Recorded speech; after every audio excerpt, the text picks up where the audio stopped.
Hi everyone, it is a cool summer's day. Well, it's the end of spring, but it is approximately 58 degrees outside, which is insane. It was 92 here yesterday degrees, and yes, the plants are trying to do the best they can to survive. In the background, that is a doggie who's telling its caretakers, "I'm cold, please let me in." Now, one of the phenomena I noticed with this much cooler weather is the behavior of the bumblebees.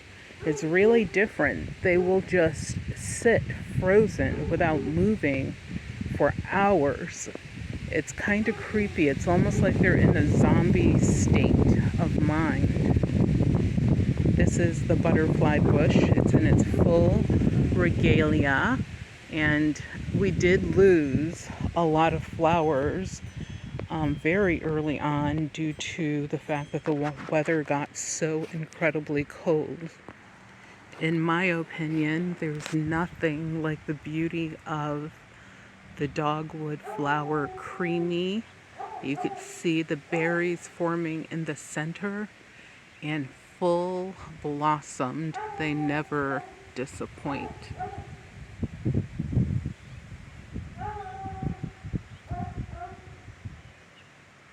Look at her dancing in the wind.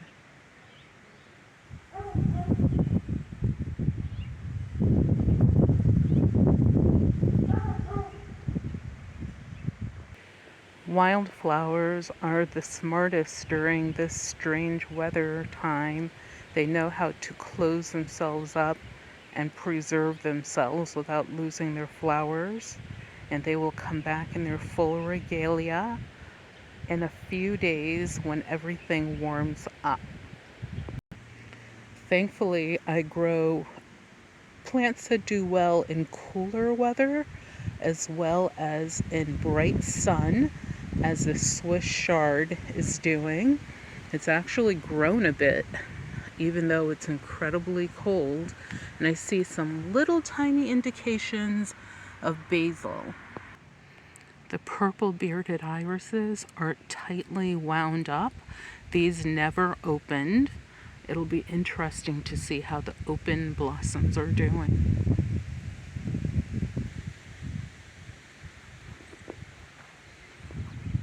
Here we have wild blackberries. Their blooms are always so lush. We are always in competition with the birds, whose song you could hear in the background, to harvest whatever berries we can before they're all plucked away. It smells so pretty. If this was a perfume, it would definitely be one of my favorites to wear. I don't recall the name of this bush. I should, because I do have the tag. But it has these gorgeous puff of flowers.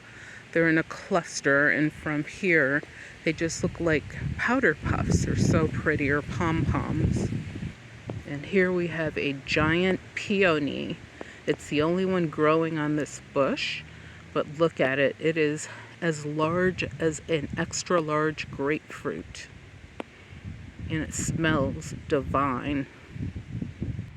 How many times will you guys hear me talk about these trumpet flowers, which have already attracted some hummingbirds, but they quickly zip away when they realize that the trumpets are not fully opened. Reminds me of pomegranate for some reason. As you can see, purple bearded irises are still in survival mode. And here we have a bunch of ivory or yellow bearded irises. They're ivory, but they have yellow highlights. We have several clusters of these.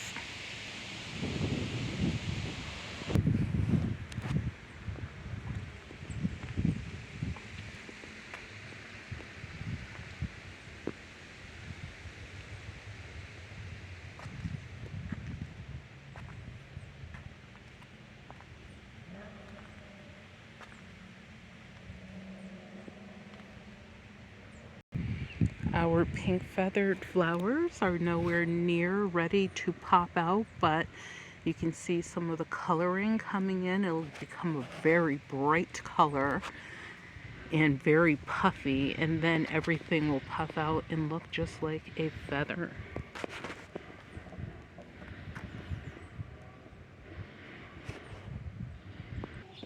Miniature roses are starting to pink out as well, but there's hundreds, thousands of bulbs on this bush that aren't even close to coming out yet. But you have a few in different status modes. The bleeding hearts are still holding on and are rather robust at this point. They will bloom and rebloom a couple times within the season if the weather conditions are right. And talk about a burst of color. Out here in the middle of the yard, you have this big cluster of irises, lavender, and there's a couple other flowers. I don't remember what they are for when I planted them years ago. Wow, that's a lot of noise. As you can see, the weather impacted this plant, or plants, plural. That's why there's a lot of buds on the ground. It was just too cold for them.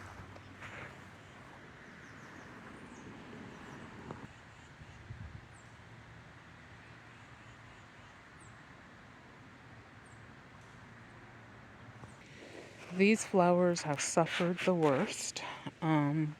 The blooms are usually so giant and robust. They're the size of someone's face, but they've lost a lot of their petals, as you can see here on the ground, due to the weather conditions. It's warmed up enough for the bumblebees to be active again, so we will be cautious. Yep, there's several of them here. Let's check out the cream colored flowers and see how those are doing. And here are the ivory colored ones. This bush didn't come in as full as it usually does in previous seasons. However, it's still early, so my thought is, based upon what I see, that there will be more flower development probably in the next couple of months, maybe a month and a half, when it warms up a bit more and is consistent. Thank you for tuning in.